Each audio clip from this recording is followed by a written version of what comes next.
फिर भी मालिक तो अपने बच्चों को शरण में लेने के लिए सोशल सीदर करते हैं। अब क्या हुआ, फिर उन्हें बताया भी कैसे आना हुआ। परमात्मा ने पूछा कि ये कैसे आए दो दो राजा गरीब की झोंपड़ी पर। वीर सिंह ने कहा, बिजली खां सुना दे अपनी दास्तां। तो बिजली खां पठान ने कहा, भगवान बहुत त्राही त्राही हो रही है महाराज, सूखा पड़ गया है, आप रजा बख्शो। परमात्मा बोले, भाई चलो, जैसी मेरी भगवान सुनेगा मैं भी अपनी अर्ज करूंगा। अगर ऐसा कोई दुख है तो मैं अवश्य चलूंगा और अर्ज करूंगा, भगवान ने सुन ली तो। अब परमात्मा को घोड़े पर बैठा करके लाया गया। आगे क्या देखा कि गोरखपुर जो है, यहाँ एक टीला है गोरखनाथ जी का। और इन संतों में एक खासियत होती है कि वो इस बात से, अब जैसे शरीर छोड़ गया संत, अब इनकी मुक्ति तो होती नहीं, ये यही धक्के खाते रहते हैं। कोई पितर बन गया, कोई भूत प्रेत रूप में।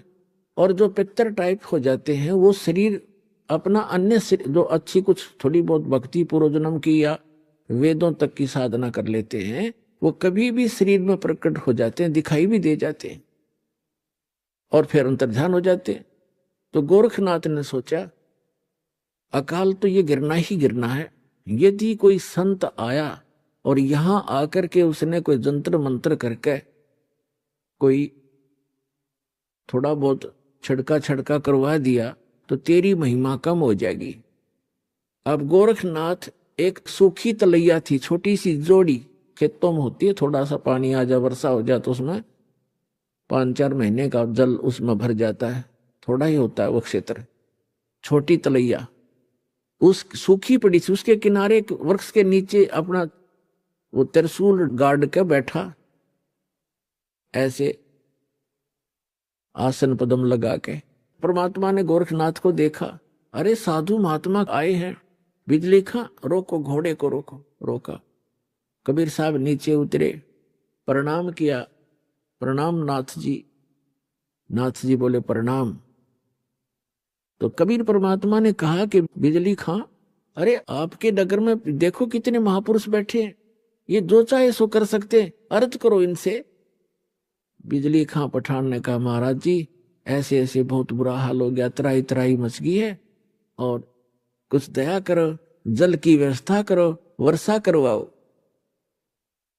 गोरखनाथ जी उठे, त्रिशूल उठाया, उस जोड़ी सूखी तालाब के बीच में जाकर त्रिशूल मारकर ऐसे निकाल दिया। उसमें से एक फुहारा निकला पानी का, और देखते ही देखते वह तलैया पानी की भर गई, वह जोड़ी। अब परमात्मा कबीर साहब ने कहा, देखो भाई देखो, कमाल हो गया, अरे देखो ये तो खुद भगवान उतरे हैं, और आपका देखो कैसे इन्होंने पानी पानी कर दिया, बन गया काम आपका, देखो। अब बिजली खां पठान ने कहा, महाराज जी ये तो शाम तक का भी पानी नहीं, हमारे पशु भी नहीं छिक सकते, तो अर्ज करो महाराज जी, जब इतना कर सकते हैं नाथ जी तो और भी कर देंगे कृपा। तब उसने, बिजली खां पठान ने कहा, मालिक ए नाथ जी, हे महाराज जी, वर्षा हो तो बात बने, इस एक तालाब से बात चलेगा नहीं काम, ये तो शाम तक के पीने पीने का भी नहीं काम बनेगा। तब नाथ जी कहते हैं कि इस क्षेत्र में 2 वर्ष तक वर्षा होने के कोई योग नहीं है, ये तो मैंने अपने कोटे से तुम्हें ये जल दिया है, इससे आगे मेरे बस की बात नहीं है, और कोई और हो तो खोज लो उसको। अब बिजली खां पठान ने कहा परमात्मा कबीर साहब से कि महाराज जी, हे संत जी, आप दया करो, इससे तो बात बनेगी नहीं। तो जहां गोरखनाथ बैठे थे उससे 100-200 फुट पर, उधर जंगल वन बहुत होते थे, उसमें वृक्ष बहुत होते, 100-200 फुट की दूरी पर एक वृक्ष के नीचे परमात्मा बोले, भाई मैं यहां बैठता हूं और परमात्मा में धुन लगाता हूं और अर्ज करता हूं भगवान से, और आप अपने घर जाओ, मेरी अर्ज सुनेंगे तो वर्षा हो ही जाएगी। अब वीर सिंह, बिजली खां पठान और सभी जो भी उनके साथ थे अपने नगर की तरफ चल पड़े। मगहर से 1.5 किलोमीटर की दूरी पर वो स्थान है, ये दास उसको देख कर आया है। बहुत से बच्चों के साथ हमारे भक्त भी गए थे। तो वहां बैठ गए। कबीर साहब ऐसे कहते हैं, लाल प्रगट नहीं हुआ करते हैं, ऐसे भोले से बनकर जैसे भगवान से अर्ज कर रहे हैं। धुन लगा रखी है, धुन, भगवान में धुन लगाई, और मुश्किल से वो आधा किलोमीटर गए होंगे। बिजली खां पठान और उसके सारे सैनिक से इतनी जबरदस्त घटा उमड़ कर आई और मूसलधार वर्षा होने लगी। बोल सतगुरुदेव की जय हो, कबीर भगवान की जय हो।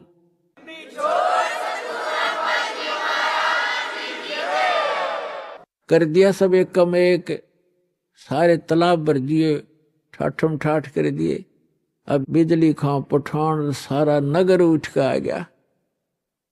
अरे गोरखनाथ तब आ गया जब कि यो तो तेरी बेइज्जती और करड़ी होगी, कहीं नो ना पता लग जा मैं गोरखनाथ हूं। अब वापस आगे सारे उमड़ के आध घंटा वर्षा हुई, नो जबरदस्त एक कम एक कर दिया, भर दिए सब तालाब तलैया, बड़े बड़े तालाब भी भर दिए। तब सभी आगे कि महाराज ने ऐसे महापुरुष आए हैं, चरणों में पड़ गए और कहा भगवान घर चलो, हमारे घर चलो, वहां नगर में चलो। परमात्मा बोले भाई नगर में ऐसे नहीं जाया करता मैं, पहले मेरे शिष्य बनो, हिंदू और मुसलमान दोनों दीक्षा लो, जैसे मैं साधना बताऊं वैसे साधना करो तो मैं चलूं। अब जीवन दान मिला सैकड़ों व्यक्तियों को। छोटे नगर होया, गांव होया करते थे पहले। सब कहने लगे जी जो आप कहोगे हम वही करेंगे।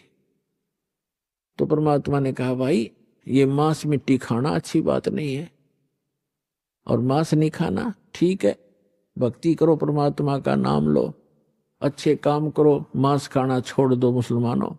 तो उन्होंने कहा जी जैसे आप कहोगे ऐसे कर लेंगे। तो उन्होंने ईद बकरीद मनाना कति बंद कर दिया, मांस नहीं खाया। बाकी ईद बकरीद वाले दिन खीर ख्यार बना के खान लग गए अपने। कहने का भाव ये है कि परमात्मा ने केवल अपनी समर्थता दिखानी थी। जब नगर में गए, एक व्यक्ति था जुलाहा, उसके संतान नहीं थी,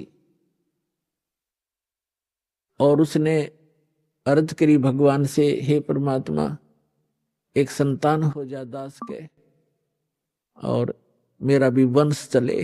परमात्मा ने कहा बेटा भक्ति कर ले। कहते हैं क्या मांगू कुछ स्थिर ना रहाई, देखत नैन चला जग जाई, 1 लाख पूत 1.25 लाख नाती, और उस रावण का दीवान बाती। आप तो एक संतान प्राप्त करने की इच्छा करते हो, और रावण के 1 लाख पुत्र थे, आज उसका कोई ज्योति दीपक जलाने वाला शेष नहीं रहा। कैसे लोक में क्या मांग रहे हो मेरे से, मोक्ष मांगो भाई। पर इतनी बुद्धि हमारा काम नहीं करती। जितनी फिर परमात्मा का आना जाना बन गया वहां पर अपने भक्तों को संभालने के लिए।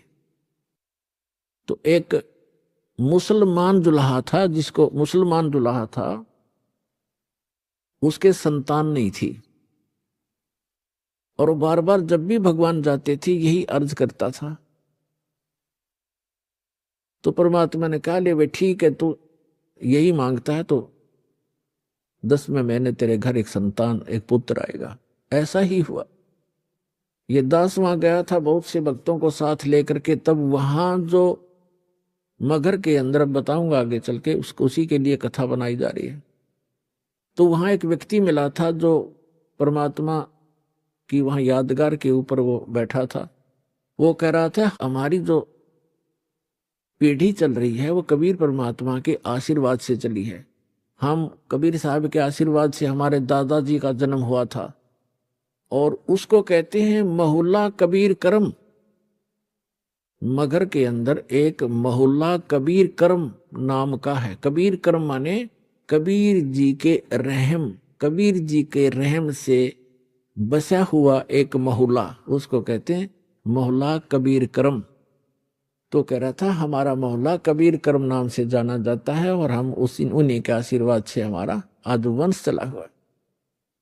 तो पुण्यात्माओं, इस एक कथा से आपको कितना पता चला कि मासा घटे ना तिल बधे, विद ना लिखे जो लेख, और सच्चा सतगुरु मेट कर ऊपर मार दे मेखे। अब 60-65 वर्ष का वो जुलाहा हो चुका था, 70 वर्ष 65 से भी ऊपर उम्र हो गई थी। उनको संतान दे दी और 2 वर्ष तक उस अक्षेत्र में अकाल गिरना था, कोई वर्षा नहीं होनी थी, वहां वर्षा दी। ये वो समर्थ परमात्मा है जो सतगुरु जो चाहे सो कर ही, 14 कोट दूत जम डर ही, ऊत भूत जम त्रास निवारे, चित्रगुप्त के कागज पाड़े। चित्रगुप्त के कागज धर्मराज के लेख मिटा दूं, परमात्मा कहते हैं लिखे हुए को काट कर धर दूंगा और अपना लिख दूंगा उसके ऊपर। वो करके दिखा दाता ने। तो बिजली खां पठान और वहां हिंदू और मुसलमान सभी परमात्मा कबीर जी के शिष्य बन गए। काफी वर्षों तक बड़ी श्रद्धा से लगे रहे। अब एक दिन परमात्मा ने जब सब लोग जाना था, अपना काम पूरा कर लिया था, अमृतवाणी बोल कर धर्मदास जी से लिखवा दी थी, तो उन्होंने कहा भी काशी के पंडितों, आप ये कहते हो कि जो काशी में मरता है वो स्वर्ग जाता है, मगर मरेगा वो गधा बनता है, नरक जाता है। मैं मगर में शरीर त्यागूंगा और अपने सारे जंतर मंत्र ये पोथी पत्रे साथ ले लो और सारे आप अपने नक्षत्र भी नोट कर लियो। इस नक्षत्र में मरने वाला, इस पृथ्वी पे मरने वाला जो तुम अटकलबाजी लगाते हो कहाँ जाएगा। इस बात का सब जगह जोर शोर से प्रचार हो गया। सब में आग की तरह बात फैल गई कि कबीर जी मगर में मरने का दावा करते हैं और देखेंगे भी वहां गधा बनेंगे, स्वर्ग जाएंगे या नरक जाएंगे। वीरदेव सिंह बघेल कबीर परमात्मा के शिष्य थे। उसने भी अपने सैनिक साथ ले लिए और साथ में और भी बहुत गुणे, कोई हजारों की संख्या में दर्शक काशी और आसपास के गांवों के और मगर के आसपास के गांवों के इस बात को सुनकर इकट्ठे हो गए। और परमात्मा की लीला में आयु थी भगवान कबीर साहब की उस समय 120 वर्ष की आयु में, और बनारस से लेकर मगर लगभग 125 किलोमीटर 150 किलोमीटर का अंतर है। पैदल गए थे और 3 दिन में पहुंचे। अब वहां जाकर के अब बिजली खां पठान को पता चला कि गुरुजी आ रहे हैं, उनकी खातिरदारी के अंदर खूब तैयारी करवा दी सारी। अब जहां पर परमात्मा की यादगार बनी हुई है वहां परमात्मा कबीर जी जाकर बैठ गए। जिस दिन परमात्मा ने सतलोक जाना था, गमन करना था, सुबह उठकर कहा कि भी बिजली खां पठान मैं स्नान करूंगा। बिजली खां पठान ने कहा परमात्मा जल बहुत ला रखा है, कुएं से भरकर ला रखा है। तो परमात्मा ने कहा मैं कुएं के जल से स्नान नहीं करूंगा, मैं तो बहती दरिया में स्नान करूंगा, मैंने शरीर छोड़ना हज। तो बिजली खां पठान और वहां के सभी जो सेवक थे हिंदू और मुसलमान सब ने करबद्ध होकर कहा भगवान यहां पर एक आमी नदी बहा करती थी, अब उसका आमी नदी तो है पर जल नहीं है उसके अंदर, और ये भगवान शिव के श्राप से शापित है, सूख गई है। परमात्मा बोले भाई चलो दिखाओ मुझे कहाँ है वो नदी। जहां परमात्मा ने वो लीला की थी, सतलोक गमन की, सतलोक जाने की, उससे 400-500 फुट की दूरी पर वो दरिया थी कि आओ महाराज दिखाते हैं। तो परमात्मा वहां पहुंच गए। उस दरिया के किनारे खड़ा होकर के परमात्मा ने ऐसे इशारा कर दिया जैसे चौराहे पर खड़ा हुआ ट्रैफिक का सिपाही कर देता है और सभी गाड़ियां खकौट से भाग लेती हैं। ऐसे परमात्मा ने जिधर से नदी का अपस्ट्रीम था उधर से ऐसे कर दिया खड़ा होकर। क्या देखा कि बहुत सी दूरी पर ऐसी आवाज आई जैसे बम फटता है। और कम से कम 4-5 किलोमीटर की दूरी पर उस दरिया के अंदर से ऐसा फुहारा उठा और वो दरिया भरकर चल पड़ी, होल किनारे पर तबर गई। बोलो सतगुरुदेव की जय हो।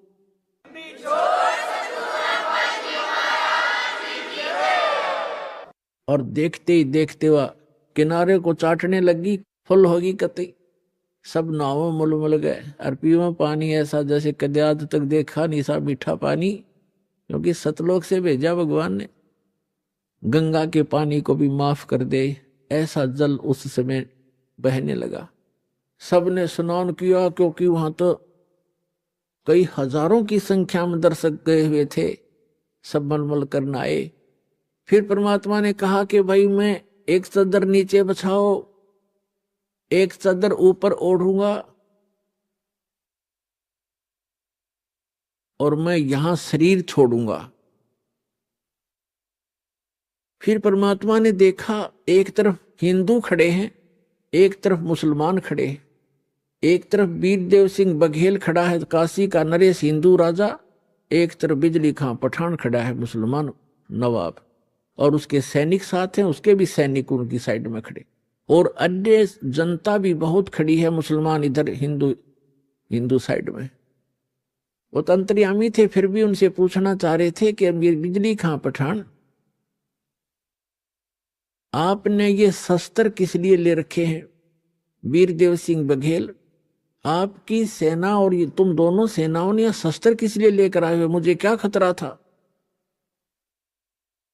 तो वीर सिंह बघेल, बिजली खां पठान, वो तो बोल नहीं सके।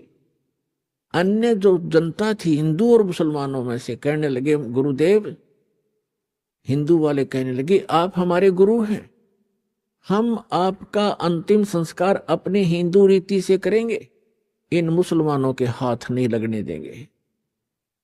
मुसलमान कहने लगे आप हमारे पीर हो और हम आपका अंतिम संस्कार अपने अनुसार से करेंगे, अपनी रीति से करेंगे, इन काफिर हिंदुओं के हाथ नहीं लगने देंगे।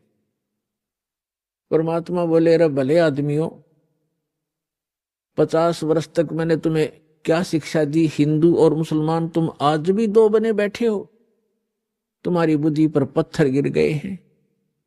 और पुण्यात्माओं, दास जो शब्द बतावेगा, जो भी ज्ञान कहेगा, 100% समझ लेना, बिल्कुल 100% सच समझ लेना। उस समय एक विशेष रूमर थी कि एक ऐसा भयंकर समय आने वाला है कि आपस में ग्रह युद्ध होगा, जनता एक दूसरे को काटेगी, कारण का पता नहीं। ऐसा वो भविष्य वक्ता बताया करते थे। ऐसी अनहोनी होगी, ऐसा जुल्म होगा और कत्लेआम होने की ऐसे लक्षण उनके पत्रों में, उनकी जो भविष्य की किताबों में वर्णन था। और काल तो ये चाहता ही है कि नाश हो जावे, इनका बुरा हाल हो, और मरते समय ऐसे संत के ऐसे हो जाए तो लोग इन्हों कहेंगे ऐसा कलम हुआ था, कोड नाश करा गया, क्या एक संत था वो। तब परमात्मा ने कहा भाई बात सुन लो बच्चों, तुमने मेरी सीख पर, मेरी शिक्षा पर अमल नहीं करा, आप तो अपने लालच वश मेरे शिष्य बने रहे, पर मेरी बात सुन लो, मेरा काला मुंह मत करो, मेरी एक अंतिम पुकार सुन लो तुम। मेरा शरीर इस, वैसे तो चदरों के बीच में शरीर नहीं मिलेगा, कोई अन्य वस्तु मिलेगी, उसको आधी आधी बांट लेना, एक चदर हिंदू ले लेना, एक मुसलमान ले लेना, और शरीर मेरा मिले तो आधा आधा काट लेना, ये मेरा आदेश समझ लेना। पर बेटा तुम लड़ियो मत, कुछ भी कर लेना इस मिट्टी को, चाहे तो हिंदू रीति कर लो और चाहे मुसलमान रीति से कर लो, तो मिट्टी हो चुकी है, जीव जा चुका होता है, तुम कुछ आंखें खोलो। तो तब तो वो शांत हो गए, कोई बात ना, एक बार शरीर छोड़ने दो, फिर देखेंगे। उनका इरादा वो यही था कि छिन्नम चपटा करेंगे, लट्ठम लट्ठा करेंगे, छीनेंगे, पूरा सब लेंगे, आधा आधा थोड़ा काटा जाता गुरु जी को, वो तो अंतर्यामी थे, जान गए। तो नीचे एक चादर बिछाई, भक्तों ने श्रद्धा से नीचे 2-2 इंच फूल बिछा दिए, सुगंधित फूल 2-2 इंच। गुरुजी लेटेंगे और ऊपर से दाता ने एक चादर ओढ़ ली। 2 मिनट के बाद परमात्मा ने आकाशवाणी ऊपर से कहा कि ए पंडितों, ए भविष्य वक्ताओं, अब अपना जंतर मंत्र लगाओ, मैं कहाँ जा रहा हूं। और कहा परमात्मा ने कि उठा दो पर्दा, इसमें नहीं मिलेगा मुर्दा, क्योंकि हम अविनाशी हैं। जब ऊपर उन्होंने देखा कि भगवान तो वो जा रहे हैं, वो जा रहे हैं, और चादर उठाई तो सब के आकार के सुगंधित फूल मिले, परमात्मा का शरीर नहीं मिला, वो तो सह शरीर सतलोक चले। बोलो सतगुरुदेव की जय हो।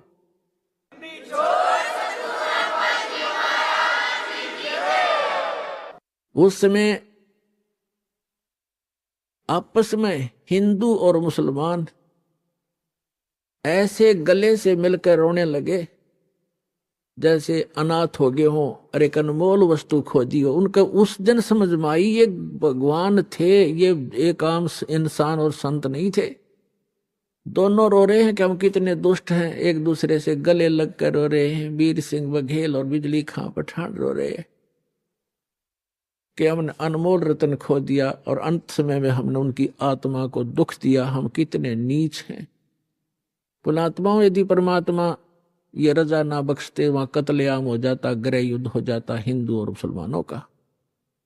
तो ये समर्थ परमात्मा है। समर्थ का शरणाग हो, रंग होरी हो, भाई कदे न हो एकाज रोम रंग होरी हो। समर्थ का शरणाग हो, कभी भी कोई बुरा नहीं होगा और नेक नीति से काम करो। तो क्या किया हिंदुओं ने अपनी एक चादर हिंदुओं ने ले ली, एक चादर मुसलमानों ने, आधे आधे सुगंधित फूल दोनों ने ले लिए। मुसलमानों ने वहां कब्र बना दी उन फूलों और एक चादर को नीचे जमीन में गाड़ के, और हिंदुओं ने भी एक यादगार बना दी। अब दोनों ने वहां पर एक, मुसलमानों ने तो एक मजार बना रखी है मंदिर नुमासी, मस्जिद की तरह मंदिर नुमा, और हिंदुओं ने एक मंदिर सा बना रखा उस जहां पर वो फूल परमात्मा के नीचे, परमात्मा के तो सारी पृथ्वी है। वैसे उनकी उस भ्रम को निवारण करने के लिए परमात्मा ने जो लीला की थी, उन फूलों के ऊपर एक मड़ी सी बनाकर एक मंदिर बना रखा है। और उन दोनों में आपस में ज्यादा से ज्यादा 50 फुट का अंतर है। इस तरफ मुसलमानों ने बना रखे, इस तरफ हिंदुओं ने। तो पुण्यात्माओं, उसके बाद परमेश्वर कबीर जी दादू साहेब जी को मिले थे सतलोक गमन के बाद, और धर्मदास जी को मिले थे। ये दास वहां गया था तो वहां के हिंदू और मुसलमानों ने बताया कि हम आज तक कभी भी उसके बाद धर्म के नाम पर लड़े नहीं है। चाहे कहीं पर भी हिंदू मुसलमानों का चाहे कितना झगड़ा हो गया, हम आपस में कभी हमारा रसूख नहीं बिगड़ा। उसके बाद हम इतने नम्र हो गए, हम इतना गलानी बन गई हमारे दिल में, हम आज तक आपस में हिंदू और मुसलमान लड़े नहीं धर्म के नाम पर। एक वैसे तो कवा सुनी घर में भाई भाई की हो जाती है, वो अलग होती है, पर इस विषय में हम नहीं लड़े। तो इसके विषय में धर्मदास जी ने कहा था, आज मोहे दर्शन दियो जी कबीर, आज मोहे दर्शन दियो जी कबीर, आज मोहे दर्शन दियो जी कबीर। सतलोक से चल कर आए, सतलोक से चल कर आए, काटन यम की जंजीर, आज मोहे दर्शन दियो जी कबीर, आज मोहे दर्शन दियो जी कबीर। थारे दर्शन से मारे पाप कटत हैं, थारे दर्शन से मारे पाप कटत हैं, निर्मल होवे जी शरीर ओज मोहे, दर्शन दियो जी कबीर आज मोहे, दर्शन दियो जी कबीर। अमृत भोजन मारे सतगुरु जी में, अमृत भोजन मारे सतगुरु जी में, ये शब्द दूध की खीर ओज मोहे, दर्शन दियो जी कबीर आज मोहे। हिंदू के तुम देव कहाए, हिंदू के तुम देव कहाए, मुसलमान के पीर आज मोहे, दर्शन दियो जी कबीर आज मोहे, दर्शन दियो जी कबीर। दोनों दीन का झगड़ा छेड़ेगा, दोनों दीन का झगड़ा छेड़ेगा, टोहा ना पाया शरीर आज मोहे, धर्मदास की अर्ज गुसाई, धर्मदास की अर्ज गुसाई, बेड़ा लंगाइयो पर ले तीर आज मोहे, दर्शन दियो जी कबीर आज मोहे, दियो जी कबीर। तो पुण्यात्मा, ये वो परम पिता है जो हमारे लिए भटक रहे हैं। आप इस भक्ति काल के समय के लिए ये परमात्मा अपनी छाप छोड़ गए। जो समर्थ परमात्मा किया करता है वो उस परमेश्वर ने वो लीला की। परमात्मा मुर्दे को जीवित कर सकता है। ऋग्वेद मंडल नंबर 10 सूक्त 161 के मंत्र नंबर 2 में कहा है, यदि रोगी की आयु समाप्त होगी हो, इतना क्षीण शरीर हो गया हो और मृत्यु को भी प्राप्त होकर के मृत्यु देवता के पास चला गया हो, तो समर्थ परमात्मा अपने भक्त को उससे भी छुटवा कर वापस ले आता है और 100 वर्ष की आयु उसको प्रदान कर देता है, और वो पूर्ण परमात्मा है। तो पुण्यात्माओं, ये समर्थ परमात्मा कबीर जी हैं। तो कहने का भाव ये है पुण्यात्माओं कि हमने वो गर्दन भी कटवानी शुरू कर ली, पर भी झूठों पर विश्वास करके, ताकि परमात्मा प्राप्ति हो जाए। तो इसलिए परमात्मा कहते हैं, लख बर सूरा जूझ ही लख बर सावत दे, लख बर यति जहान में तब सतगुरु शरणा ले। लख बर सूरा यानी सूरवीर व्यक्ति एक बहुत पुण्यकर्मी प्राणी होता है। उसके अंदर भेदभाव नहीं होता, उसके अंदर दुराचार नहीं होता, उसके अंदर एक विशेष क्वालिटी होती है कि वो ना तो अन्याय किसी पर करया करे और ना अन्याय वो सहन कर सकता। अगर उसके साथ या कोई उसके समाज पर, उसके कौम के ऊपर कोई आपत्ति कोई पैदा करता है तो वो उसको उसके साथ लड़कर कटकर मर जाता है अपने धर्म और कर्म के लिए। उसको सूरवीर कहते, उल्टे कदम नहीं हटाता परमार्थ के लिए। लखबर सूरा जूझ ही लखबर सावत दे। सावत शरीर होता था, जैसे पहले इतने अच्छी आत्मा होती थी पुण्यकर्मी प्राणी, उनका विशेष पुण्यकर्मी प्राणी जो होते थे उनका हाथ या तो दोनों हाथ या एक हाथ घुटने से नीचे तक लंबा होता था। आदरणीय गरीबदास साहिब जी भी सावत थे। सावत शरीर था गरीबदास साहिब जी का, जो गांव छुड़ाने जिला दद्दर वाले का। दोनों हाथ घुटनों से नीचे तक जाया करते थे। लेकिन भक्ति ना मिला, सतगुरु नहीं मिला तो भी दुखी रहेगा इंसान। तो कहते हैं लखबर सूरा जूझ ही लखबर सावत दे और लखब यति जहान में। जैसे हनुमान जैसे यति थे, कोई स्त्री ग्रहण करी नहीं। यति के अंदर भी एक विशेष गुण होता है, वो परमार्थ में अपना जीवन डिवोट कर देता है।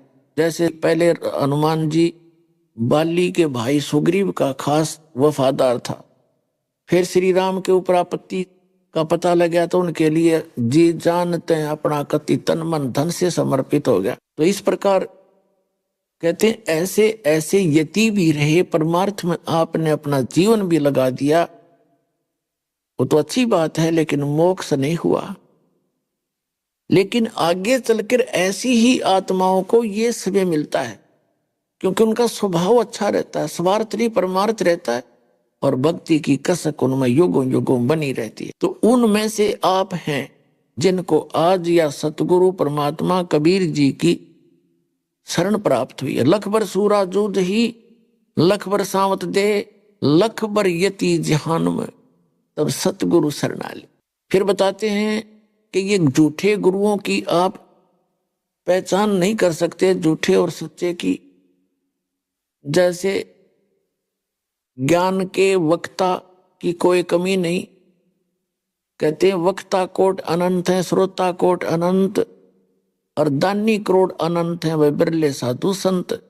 फिर कहते हैं गोरख से ज्ञानी गणे, और सुख दे जति जिहान, और सीता सी बहु भारिया, ये संत दूर स्थान। परम संत का मिलना भी बड़ी मुश्किल है। कहते हैं गोरख जैसे ज्ञानी गणे, गोरख जी को परमात्मा मिले थे, परमेश्वर कबीर जी, क्योंकि परमात्मा के गुणों में लिखा है कि वो अच्छी आत्माओं को मिलते हैं, उनको ज्ञान सुनाते हैं। उन आत्माओं या अध्यात्म मार्ग के अंदर इतना अड़ंगा अड़ा दिया इन लोगों ने, अज्ञानी संतों ऋषि वर्तमान के कलयुगियों ने। इन्होंने तो ऐसी बात बिगाड़ दी कि ऐसा नहीं हो सकता, भक्ति ऐसा नहीं हो सकता, ये संभव नहीं है, ऐसा नहीं है। जब सातों समुद्र को एक ऋषि ने एक घूंट में पी लिया, ऐसे चलो उठाई थी और न्यों पी गया, खाली हो गए सारे। आज के इन कलयुगी ऋषि महर्षि इनका कति समझ में नहीं आवे, और विज्ञान के ये तोड़े हुए इनका कति समझ में नहीं आवे, ऐसा हो ही नहीं सकता। तो जहां बुद्धि हमारी इतनी गिर गई, इसको ऊपर वही उठाना है, इसको अंधविश्वास कहा करते हैं। तो ब्लाइंड वो बात फेथ है, अंधविश्वास है, हम नहीं मानते। भक्ति मार्ग में अंधविश्वास ही सफल होता है, लेकिन गलत स्थान पर अंधविश्वास करना, ब्लाइंड फेथ करना, यानी कति ब्लाइंड फेथ का मतलब समर्पित हो जाना, चाहे कुछ भी है उसमें ऑब्जेक्शन नहीं होना। ये है तो यहीं से भक्ति की जो करने की विधि तो यहां से स्टार्ट होती है, लेकिन इन्होंने वो गिरा दी। जैसे उन झूठे गुरुओं के कहने से गर्दन कटाने लगे, वो ब्लाइंड फेथ किया, उन्होंने दुरुपयोग किया। अब जब इस ज्ञान से आप परिचित हो जाओगे, इस भगवान से परिचित हो जाओगे, फिर आपने ऐसे ब्लाइंड फेथ फेर करना पड़ेगा। पर यथा स्थान पर किया ब्लाइंड फेथ आपका लाभ देगा, वो हानिकारक था। और दास फिर कहता है कि धन है आपके माता पिता जिनसे जन्म हुआ, आपकी कीमत का आपको पता नहीं, आपकी किस्मत का आपको पता नहीं, दास को पता है, क्योंकि लाल की कीमत, लाल की परख जोहरी किया करता है। जो जितना भी देरी से यहां आएगा, जो इंसान, जो प्राणी, उसको केवल पश्चाताप ही हाथ लगेगा। तीसरे दास की प्रार्थना है, जितना हो सके अपने भाई बहनों को, रिश्तेदारों को, जहां तक भी आपकी पहुंच है, सबको प्यार से समझाओ, सतलोक आश्रम में लाओ, सबका कल्याण हो जाएगा। परमात्मा के गुण गाओ। बोलो सतगुरुदेव की जय हो।